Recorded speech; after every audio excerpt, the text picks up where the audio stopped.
Meus irmãos, graça e paz a todos, estamos aqui para mais uma super dica de leitura. E já fazia tempo que eu não fazia reviews, devido ao tempo, né? Estou na correria danada e tem muitas obras aqui para fazer review, muitas perguntas para responder na série Respondendo Inscritos. Estou expondo o livro de Eclesiastes, a carta aos Hebreus, aqui no canal. Estou dando curso grátis, né? Sobre pregação expositiva. Então é muita coisa para fazer. Mas vamos aí fazendo na medida do possível. Essa obra é lançamento da editora Mundo Cristão. Confissões de um Pregador, de Augusto de Nicodemos. E se você puder, adquira essa obra. Augusto de Nicodemos, eu admiro muito. É um dos maiores pregadores do Brasil, pastor da Igreja Presbiteriana. Igreja Presbiteriana do Brasil, que é a mais tradicional, né? E nessa obra aqui ele vai falar da sua experiência, dos 40 anos de ministério, na área da pregação e no ensino bíblico, né? E pastoral também, porque além de ser pregador, ele é pastor. Hoje ele é um dos pastores auxiliares, né? Lá da Igreja Presbiteriana do Recife, primeira igreja presbiteriana do Recife. Se você não conhece essa igreja, vá no canal no YouTube. Ele sempre está pregando lá. Inclusive ele está expondo Atos, né? Está expondo Atos. E é um livro maravilhoso que vai te ajudar, caro pregador, na elaboração de sermões. Ele vai ensinar, principalmente sermões expositivos, tá? A vida do pregador, como o pregador deve se portar, a vida de oração, enfim, ele fala tudo, tudo, tá? Dá dicas maravilhosas para nós que somos novos e estamos aí começando no ministério, né? O livro é de capa dura, ó, capa dura, tá? É grande, tá? Obra grande, o tamanho, né? E as páginas são amareladas, e você vai ter aí, ó, praticamente 359 páginas, se você não contar com as páginas finais, né? 359 páginas, é um livro considerável. Todos nós conhecemos o Augusto de Nicodemos, o seu currículo, né? Mas para aqueles que não conhecem, ele é pastor da IPB, né?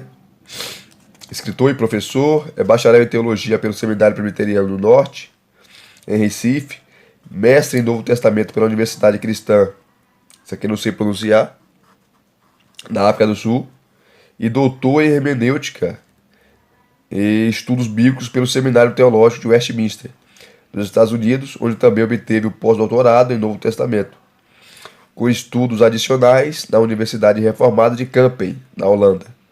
Atualmente serve como pastor auxiliar na primeira igreja presbiteriana do Recife, casado com Minka, esse nome também não sei pronunciar, o nome da esposa dele, o sobrenome, e pai de Hendrika, Samuel, Davi e Ana. Então você que acompanha o ministério do Augusto de Nicodemos, você vai ver que quando ele pega aqueles textos difíceis de interpretar, ele sempre opta pela interpretação mais fácil, né? Mais descomplicada. E ele traz de uma forma maravilhosa, né? Até porque ele é doutor em hermenêutica. É doutor em hermenêutica. Conhece tanto o hebraico como o grego, né? A obra, gente, você vai ter 25 capítulos, tá?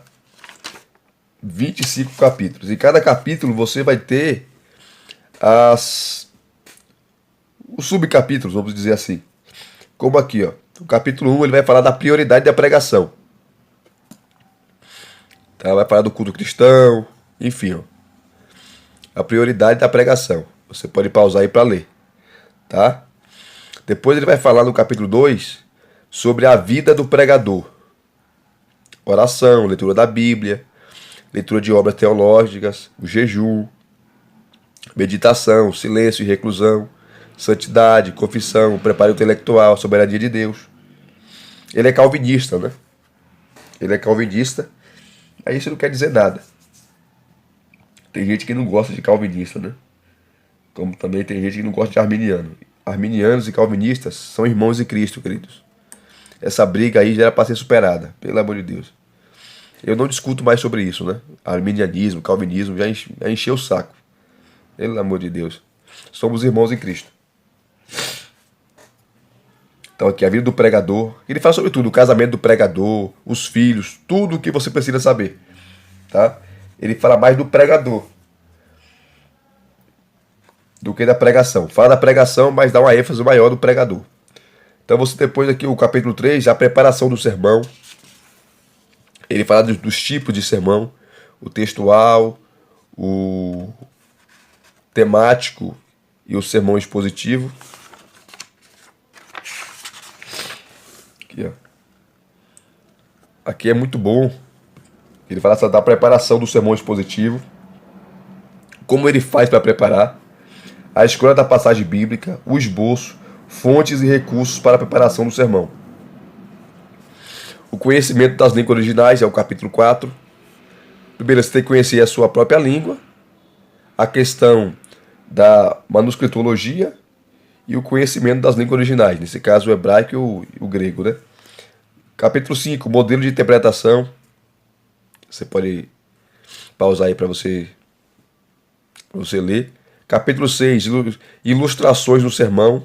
As ilustrações são as janelas, né, do sermão, já dizia Charles Spurgeon. Capítulo 7, intelecto e espiritualidade. Tá? Intelecto e espiritualidade. Ele fala sobre evitar o profissionalismo, que tem pregador que prega só para ganhar dinheiro. Ali é uma profissão para ele, não pode. Evitar também o emocionalismo no púlpito. Isso é para nós pentecostais, viu?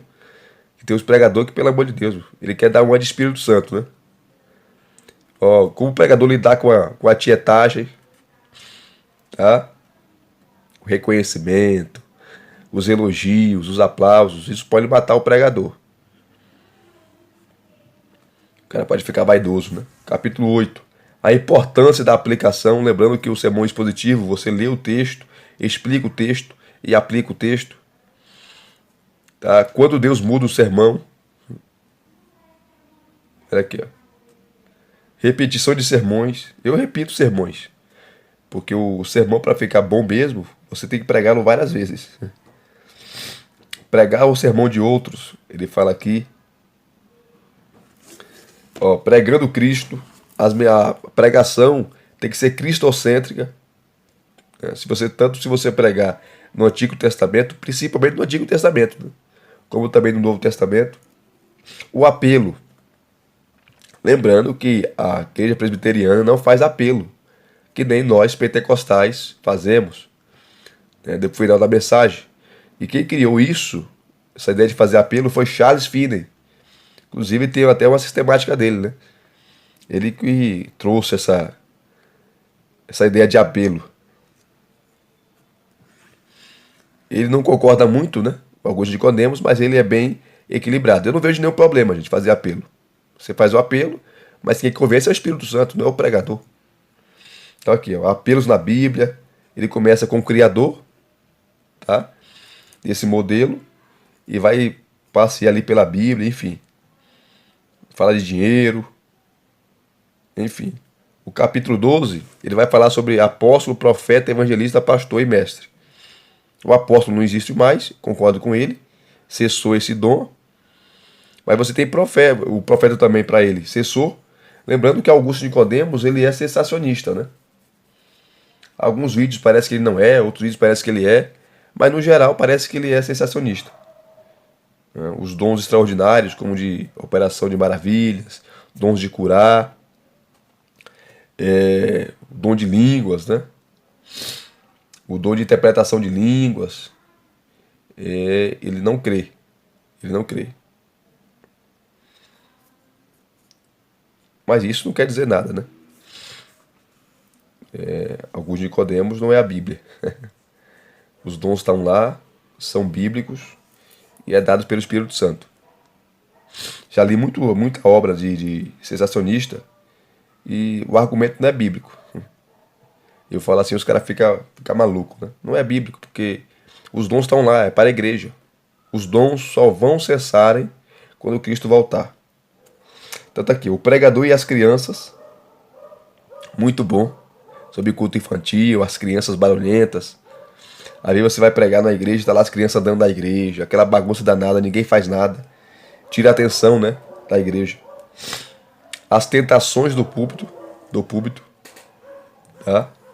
Fala sobre fama, bajulação, investidas afetivos sexuais, política, tá? O perigo da rotina. Você tá ali fazendo aquilo ali, ó, direto, 10 anos, 15 anos, 20 anos, 30 anos, você cai na rotina, no automático, né? Ele começa falando da perda do entusiasmo. Ó, conselhos para o pregador itinerante, porque há o pregador, o pastor local que está ali sempre pregando na sua igreja, e há o itinerante que viaja, tá? O Brasil, o mundo, pregando, né? Então ele dá conselhos ao pregador itinerante. Conselhos maravilhosos, né? De um homem que está há 40 anos fazendo isso. Tá? Então ele vai contar aqui alguns casos engraçados, né? Como ele foi pregar numa igreja e só levou uma roupa. E a calça dele rasgou. E estava próximo, perto de começar o culto. Aí lá tinha uma irmã lá da igreja que era costureira. E fez lá o remendo lá rapidinho na sua calça e ele foi pregar. Então ele fala, você vai viajar, tá? Uma viagem curta, leve mais de uma roupa. Você não sabe o que pode acontecer. Leve mais de uma roupa. Já a sua bagagem já foi extraviada no aeroporto, tá? Enfim, muitas coisas já aconteceram. E ele fala aqui das suas experiências, né? Das suas viagens. Muito bom. Capítulo 17, convites para pregar, tá? Capítulo 18, a questão denominacional, doutrinária e teológica, porque às vezes nós vamos pregar em igrejas que tem um viés teológico diferente da nossa denominação. Então, como você deve se comportar, como você deve pregar, tá? Isso aqui é interessante. Uma coisa é você pregar na sua igreja, ou as suas igrejas, né? Outra coisa é você pregar em outras igrejas. Eu sou pentecostal, já preguei em igreja tradicional. A forma que eu prego na igreja pentecostal é uma. A tradicional é outra, gente. Tá? Você tem que respeitar a igreja, respeitar ali a liturgia da igreja, respeitar a doutrina da igreja, senão você vai ter problemas. Tá certo? Isso aqui é muito bom que ele fala aqui no capítulo 18, sobre a questão denominacional. O 19 vai falar de dinheiro, sobre oferta, o acerto prévio. Tá? E vai falar sobre passagem, se é de avião, se é de ônibus, se vai ficar no hotel, se não vai ficar, a oferta final, né, do pregador, tudo isso ele vai falar aqui. O pregador não pode extorquir a igreja, tá? Fala sobre trajes do pregador, a roupa do pregador, a aparência, tudo. Maravilhoso, tá? E o capítulo 20 ele vai falar sobre o acerto financeiro. Você não pode extorquir a igreja, né? Como tem muitos vagabundos aí da fé, cobrando valores absurdos. Apesar que eu não critico eles, né? Eu critico quem paga. Porque se o cara cobra 5 mil reais de oferta, fora passagem de avião e hospedagem, é porque alguém está pagando. Se ninguém pagasse, ele não cobraria esse valor absurdo, né? Tem outros que cobram até mais. São picaretas da fé. Então, acerto financeiro, capítulo 20. O capítulo 21 vai falar da esposa do pregador, né? A família do pregador aqui, ó. Tá? Nós tivemos grandes homens de Deus que teve problemas com família. John Wesley, tá? A sua esposa era muito ciumenta. George Whitefield também tinha problemas com sua família. Tá? Homens de Deus, mas que tiveram problemas. Né? Você vê isso na Bíblia também. Davi, Jacó, Abraão, Isaac, tiveram problemas. Então, trazendo isso para o pregador, que o pregador é um crente, irmão. Ele é um crente. Então ele fala aqui da importância da família, da esposa, a esposa apoiar o marido, os filhos, enfim. Capítulo 22, os filhos do pregador. Isso aqui é interessante. Capítulo 23, pregadores divorciados. Hoje é moda, né? Tem bastante, não só pregadores divorciados, mas pastores locais, né? Divorciados que estão no segundo casamento, no terceiro casamento. Complicado, né? Capítulo 24, o pregador e a internet. Como ele deve lidar com isso. E o capítulo 25, o pregador e a velhice. Quem é jovem hoje, quem é novo hoje, vai ser velho amanhã. O pregador e a velhice. Tá? Que ele fala dele mesmo também, né? Ele já está com 67 anos. Augusto Nicodemos. 67 anos. Daqui a pouco vai estar com 70. Então, ele fala da sua experiência, né? Começou muito jovem e agora ele já está idoso, está velho. Então são 25 capítulos maravilhosos para você, meu querido e amigo. Tá? Aqui o prefácio é maravilhoso, né? Quem vai falar é o sogro dele, que está vivo ainda. Está com 95 anos o sogro dele. Está bem, está lúcido. E aqui é interessante, ó, confissões de um sogro. Ele fala da vinda dele do Brasil, para o Brasil, e como Deus foi bondoso, né? Fala de quando o Nicodemos conheceu a sua filha, a Minca, e se casaram. Enfim, ele foi um missionário no Brasil, deu aula em seminário, pastoreou igrejas. Tá? Um homem muito experiente. Queridos, de tanta coisa boa aqui que eu poderia mostrar, todos os capítulos, vamos pegar um capítulo aqui. Como nós estamos dando aula de sermões expositivos, sobre sermões expositivos, vamos pegar aqui, ó, o capítulo 3, a preparação do sermão, a página 68. Aqui, ó. A letra é grande, tá, gente? E as folhas são amareladas, não dói a vista.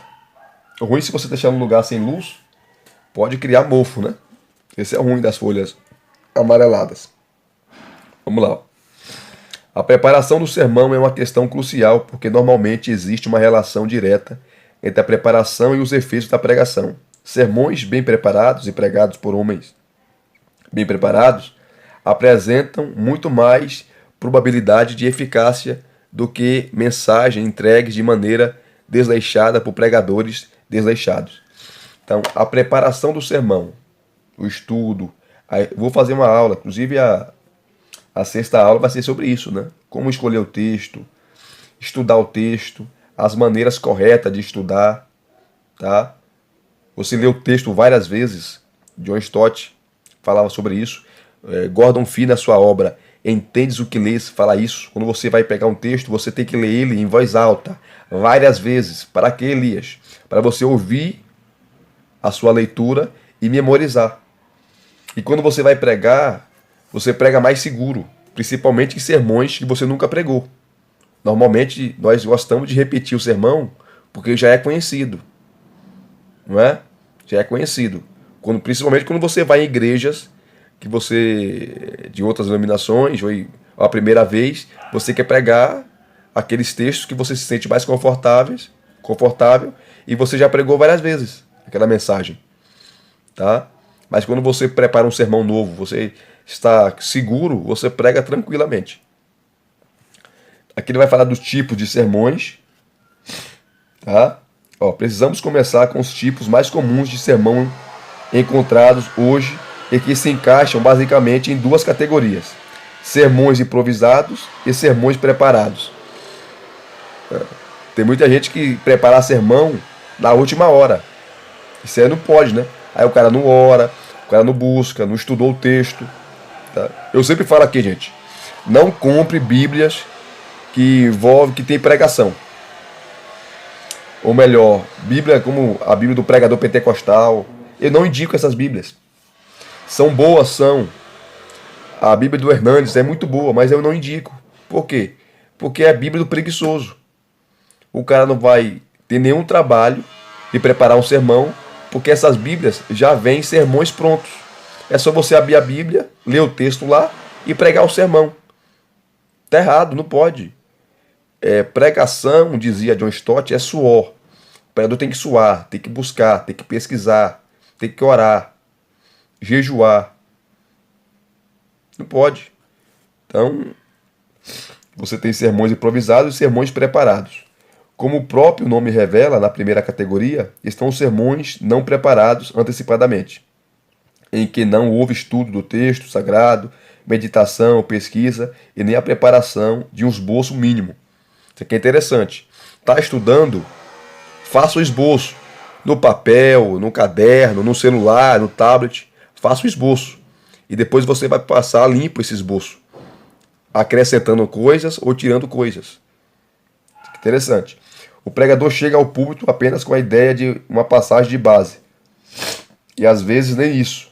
Usando de sua habilidade de falar em público, esse tipo de pregador fala o que lhe ocorre, emendando uma coisa na outra, contando histórias de sua própria experiência, citando versículos de várias partes da Bíblia, procurando de alguma maneira relacioná-las com o versículo que serviu de partida, de forma que ao final ninguém consiga especificar o ponto central do sermão, suas partes, a interpretação do pregador ou o tema.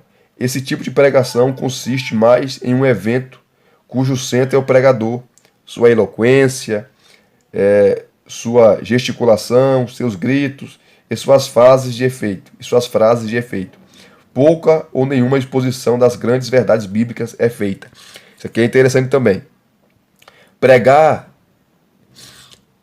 exposição é pregar doutrina. Quem prega expositivamente prega as grandes doutrinas da Bíblia. Não seleciona como sermão temático. Você prega a santidade, você prega a pneumatologia, a martiologia, soteriologia, enfim, você prega a doutrina, porque pregar é doutrinar, dizia Charles Spurgeon. Você prega a doutrina, a santidade de Deus, a grandeza de Deus, a onisciência, a onipotência,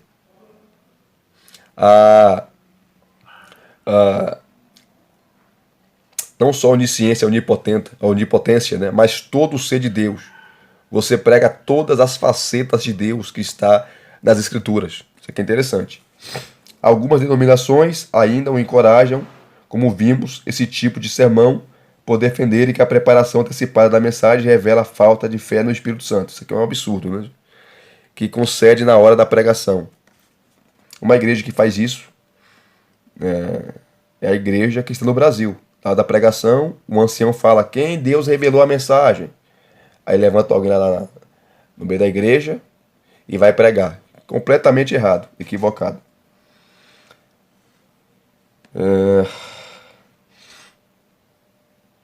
Mas por que o Espírito Santo não poderia conceder a mensagem antes e durante a preparação do sermão?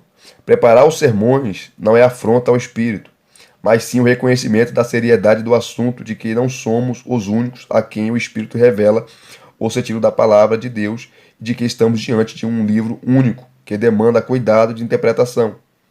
Aquele que usa o texto de Mateus 10,19 para justificar a não preparação deve lembrar que a promessa de Jesus foi feita aos cristãos perseguidos e levados aos tribunais. É curioso que os que mais enfatizam a necessidade de recebermos diretamente do Espírito Santo a mensagem de Deus são os mesmos que não reconhecem a possibilidade de o Espírito Santo nos falar por meio de sermões, livros e obras de outros. Aí ele fala aqui, não estou dizendo que Deus não use sermões improvisados para salvar pecadores e abençoar crentes. O Espírito Santo usa a verdade onde quer que a encontre, inclusive em sermões totalmente desestruturados. Um dos pastores que mais me influenciou e abençoou foi um pastor calvinista que nunca havia feito seminário. Tinha dificuldade em articular suas ideias e geralmente não usava esboços para suas mensagens, ia pregando à medida que as ideias lhe vinham à mente. Entretanto, foi um dos maiores evangelistas que conheci. Tem gente que não teve chance de pregar, de fazer curso teológico, nada disso. Você tem que compreender também, né? Deus pode usá-los? Claro, gente. Claro. Centenas e centenas de jovens vieram a conhecer a Cristo por intermédio das pregações desse pastor. Mas esse pastor é uma exceção que serve para deixar clara a soberania de Deus no uso dos meios que ele deseja para salvar pecadores. Na maior parte do tempo, o que vemos é que pregações mal feitas, por não terem sido preparadas com cuidado, pouco contribuem para o avanço do reino de Deus. Tá? Quero deixar claro também que não estou afirmando ser obrigatório o esboço para pregar. Eu mesmo tenho pregado inúmeras vezes sem esboço. Acontece, porém, que nessas vezes usei sermões preparados em determinado momento e que preguei tantas vezes em diferentes lugares que, com o passar do tempo, se fez desnecessário o esboço escrito, por estar gravado na memória. Isso acontece muito, né? Que ele vai explicando. Tá bem detalhado. O Nicodemos, ele tem um dom da didática, né? Tanto pregando como escrevendo. Maravilhoso. Tem um sermão tópico, né? Que é o sermão temático. Ele coloca aqui, ó. O mais importante é o amor, é um tema. Aí você tem as divisões. O amor é uma virtude necessária. O amor é uma virtude em falta. O amor é uma virtude a ser cultivada. Aí vem o sermão expositivo, tá? Que é melhor. O amor como solução para uma igreja problemática. Já vi gente usando esse texto para casamento, 1 Coríntios 13. Esse texto para falar de amor entre o homem e a mulher. Não tem nada a ver.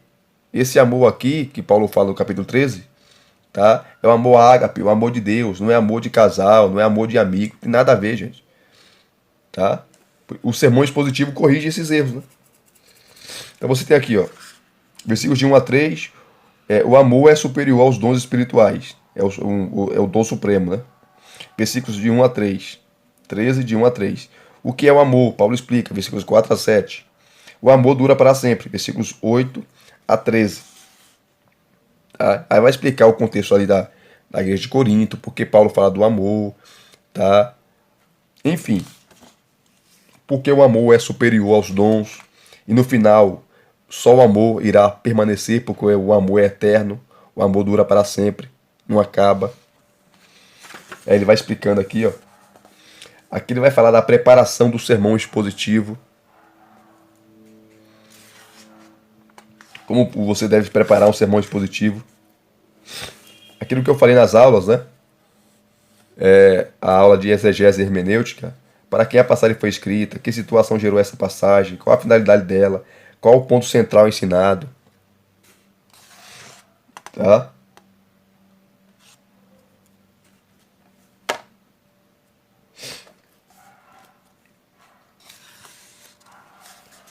Maravilhoso.